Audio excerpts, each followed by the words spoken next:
ஆனந்தியோட அப்பா வந்து செமையா டென்ஷன் ஆயிடுறாரு வீராவை பார்த்து. வீரா வந்து ரொம்ப தப்பாக வந்து ஆனந்தியை பற்றி பேசுனோன்னே செமையா டென்ஷன் ஆயிடுறாரு.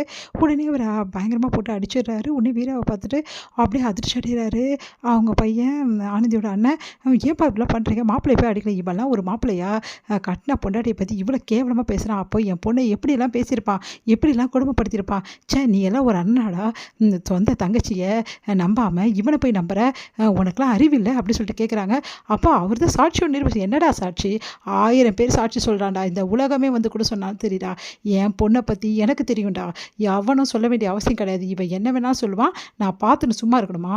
அவ்வளோதான்டா உனக்கு, இதோட மரியாதை இல்லை சொல்லிட்டேன். ஏன் இதை கூட வீடியோ எடுத்து நான் உன்னை அடித்ததை கூட என்னை மாட்டி விடு, எனக்கு அதை பற்றி கவலையே கிடையாதுடா.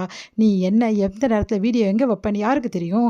நீ பண்ணாலும் பண்ணக்கூடிய ஆள் தான். பெட்ரூம்லேயே வீடியோ வச்சுருக்கேனா, இதெல்லாம் நீ பண்ணுவல்ல அப்படின்னு அப்படியே பார்க்குறாரு அதிர்ச்சியாக. என்ன உன்னோட விஷயத்தெல்லாம் எனக்கு தெரிஞ்சிச்சின்னு பார்க்குறியா? உன்னை பற்றி எனக்கு எல்லாமே தெரியும்டா, என் பொண்ணை நான் நம்புகிறேன்டா, நீங்கள் யாரும் நம்ப வேண்டிய அவசியமே கிடையாது அப்படின்னு சொல்லிட்டு, இங்கே பாருமா ஆனந்தி, உன்னை நான் நம்புகிறேம்மா, நீ நிரூபிமா, கண்டிப்பாக நீ நிரூபிப்பா, 2 நாள் உனக்கு டைம் இருக்குமா, கடவுள் உனக்கு துணையாக இருக்காரோ இல்லையோ, அப்பா உனக்கு துணையாக இருப்பம்மா அப்படின்னு அப்பா அப்படின்னு சொல்லிட்டு ஆனந்தி அப்படியே வந்து கட்டி பிடிச்சிட்டு அழுறாங்க. உன்னை யாரும் நம்பலை, நீ கவலையப்படாதம்மா, ஊர் உலகத்தை பற்றியோ யாரை பற்றி கவலைப்படாத, ஏன் உன் சொந்த அண்ணனை கூட உன்னை நம்பலன்னு கூட நீ கவலைப்படாத, யாரை பற்றி கவலைப்படாது, இந்த அப்பாவோட நம்புறம்மா, நீ கவலைப்படாமல் தைரியமாக இறங்கி வந்து இவனை ஒரு வழி பண்ணுமா, இவன் பண்ண வேலை எல்லாத்துக்கும் இவன் அனுபவிக்கணுமா அப்படி சொல்லிட்டு போகிறாரு. அதுக்கிட்ட ஆனந்தி வந்து அப்படியே பார்த்து வீராவை பார்த்து முறைக்கிறாங்க. வீரா செம்மையாக டென்ஷன் ஆகிறாரு. உடனே வந்து ஆனந்தி வந்து வெளியே கிளம்பி போகிறாங்க. எங்கே போகிறா இவ அப்படின்னு சொல்லிட்டு வீரா பார்த்துக்கிட்டே இருக்காரு. நேராக போயிட்டு குணவதியை சந்திக்கிறாங்க. குணா கிட்ட வந்து மனசு கஷ்டப்பட்டு அழறாங்க.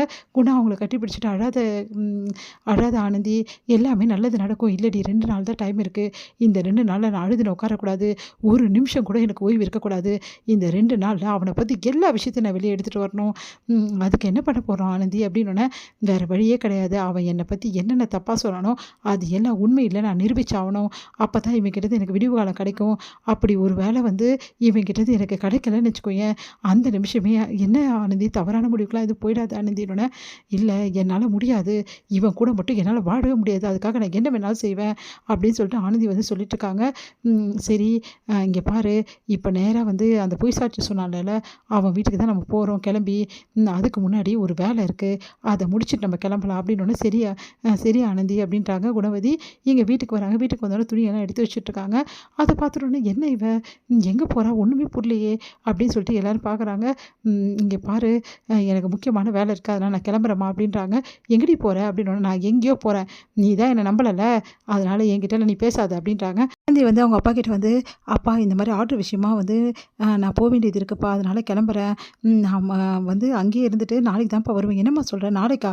ஆமாப்பா ப்ளீஸ்ப்பா அப்படின்னோடனே, சரிம்மா உனக்கு மனசே சரியில்லை, நீ போயிட்டு வா, கூட யாரும்மா, குணவதி தான்ப்பா கூட வரா அப்படின்னோடனே, சரிம்மா போயிட்டு வாங்குவாங்க.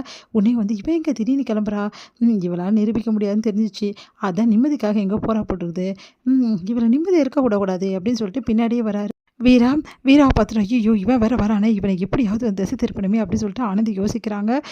உடனே ஆனந்தி என்ன பண்ணுறாங்க, அவன் பின்னாடி வரானா, ஆமாம் அந்த வீரா தானே, ஆமாம் வரான் அப்படின்னு சொன்னோன்னே, அவனை எப்படியாவது திசை திருப்பி விடணும், அவன் நம்மளை ஃபாலோ பண்ணிவிட்டு கண்டிப்பாக வந்துடுவான், அதுக்கப்புறம் எல்லா காரையும் கெட்டு போயிடும், அந்த ஃபோட்டோகிராஃபர் வீட்டுக்கு நம்ம போயே ஆகணும் அப்படின்னோடனே, சரி ஆனந்தி நீ கவலைப்படாத, நீ வண்டியில் ஏறு, நான் பார்த்துக்கிறேன் அப்படின்னு சொல்லிட்டு குணவதி சொல்கிறாங்க.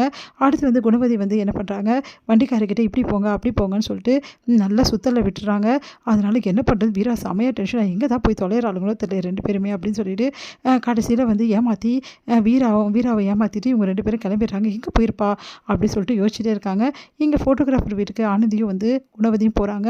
அங்கே வந்து எவ்வளோ கேட்டு பார்க்குறாங்க, அந்த ஆள் சொல்லவே மாட்டேங்கிறார். அந்த எலக்ட்ரிஷியனோட தங்கச்சிக்கிட்ட பேசுகிறாங்க.